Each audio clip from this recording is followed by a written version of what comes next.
for me, from what I've seen, I've only seen the replay once.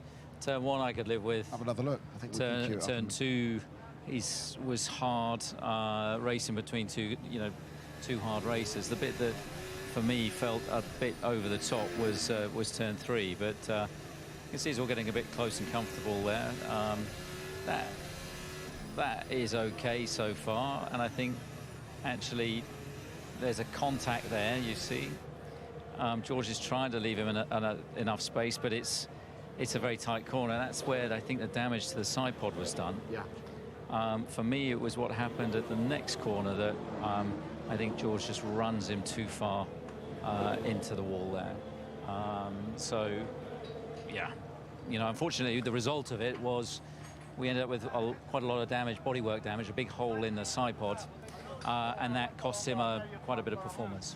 Yeah, that's your reaction there. How much was that costing you? I mean, obviously you couldn't challenge Charles, and we saw how easily Sergio went past him. I mean, difficult to quantify, but it's got to be, when you see a hole like that in the bodywork, it's got to be, I don't know, 3/4 of a second, a lap at least, maybe more. And then there's other complications. Your temperatures start because going out of control because the air's not running through the side pods as it's designed to. No, there was a lot going on there. Okay. I was attempting... Fernando Alonso and the FIA president, both of them. I was attempting to interview Max right after he got out the car. Obviously, it's a heated moment for drivers as soon as they take their helmets off. But it was quite tough to get some answers out of him. We know he's come into this weekend absolutely anti this sprint format. Do you think there's any way he's going to, consider it a good idea at any point? Well, I think the great thing is he's got another chance tomorrow, and he starts on the front row tomorrow. I think he, understandably was annoyed with that. I think he voiced his opinion to George. It was probably a good idea he left his crash helmet on, but you can understand that he's a competitive driver, and when you get damage to your car and it affects your race, you're not going to be. I'd be disappointed if he was happy with that. Of course. Christian, should George be concerned for some time in the future? Because Max is someone who doesn't forget very easily. We've seen it with Sergio.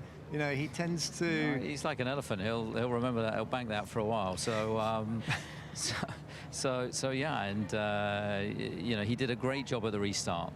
He managed to pass George at the restart, and then I think was able to hang on to Charles, but the tyres would then overheat, and with the damage that he had, with the balance shift that it created, we could hear from Milton Keynes the balance shift that it was creating in the car. It was obviously a pretty big handicap for him to manage. Okay, can we pay tribute though to Checo, because he absolutely, I mean, he didn't put a foot wrong there, and he's just so light on his tyres. Oh, it was a brilliant race from Checo. So he was sensible on the first lap.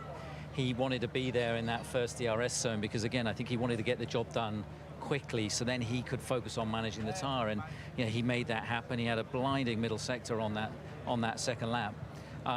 Used the shortened DRS, made the pass into turn 1, and then was able to eke out a gap. Charles was hanging in there using the benefit of the DRS, and then once he broke it, then that he was able to manage the race comfortably from there. It was another conversion of a non-pole to a race win for you guys here, so that's looking positive for tomorrow. But how much did you guys learn from that session? We didn't have much long form running this weekend. Was there anything? But that was like a long run in P3. It gives you a lot of data now on that tyre. We get to see our competitors' deg. We can see the Ferrari was struggling more in the second half of the stint. So we get a lot of information to take out of that race and analyse tonight and try to apply in our strategy tomorrow. Yeah, but you're in a very good position. You've got two very strong cars with very strong straight line speed up against that one Ferrari. On the evidence of what Sergio did today with a healthy car, if you've got two healthy, it's advantage you tomorrow, isn't it, surely? Well, it's encouraging going into tomorrow's race, but there's so many things that can go wrong here at a street circuit. And then, of course, there's the race between the two drivers themselves, and they're both pretty fired up.